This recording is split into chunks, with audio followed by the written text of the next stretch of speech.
Now, a lot of the innovation in cars is done not by the car companies you know, but by their suppliers. Companies that used to supply them things like nuts and bolts and tires, today supply them entire transmissions, electronics, and whole interiors. I'm Brian Cooley with the top 5 of the best personal safety innovations from the PACE Awards. These are given to these suppliers by Automotive News and Ernst & Young. These are some of the unsung names in the car tech biz. Here we go. Number 5. Autolieve's pedestrian underhood airbag. Just when you thought they'd put an airbag everywhere inside the car, Sweden's Autoliv puts one outside the car.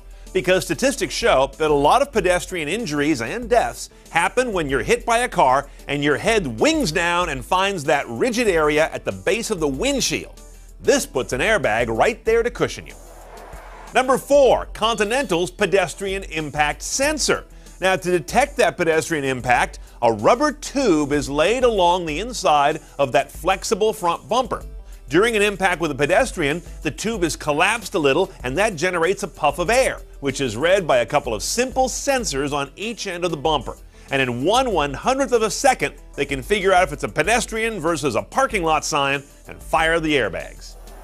Number 3, Vallejo's camera and sensor module. It used to be that the ultrasonic sensors in your bumper, those things that beep, and the camera in the back of the body, which shows you what's back there, operated completely without any knowledge of each other. That left the driver having to blend all that info. But France's Vallejo has merged them into a single module, so it all works together, and it's a tiny component that has the added benefit of leaving your bumper without those little sonar dimples in it.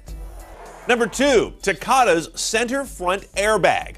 Okay, just when you thought they really had put an airbag everywhere, including under the hood, Takata worked with GM to slide one in between the front seats. This helps to secure the driver during a far side of the car T-bone impact, or to keep the 2 front passengers from smashing heads and hurting each other. But with this and up to 8 more airbags in the front of the car alone, it's time for our number 1. Number 1 is Autoliv's green airbag inflator. Now, when all these airbags go off, they are typically powered by what's called a sodium azide inflator. It's basically a little rocket propellant in your face, and it's received some nasty headlines lately. The Swedes, being the greenies they are, took note, and Autoliv developed a bag inflator that uses mostly hydrogen and oxygen and leaves behind mostly water vapor. If you could get these in a Nissan Leaf that is charged off a windmill, that's pretty green. Know everything new in high-tech cars and modern driving over at CNETOnCars.com. I'm Brian Cooley. Thanks for watching.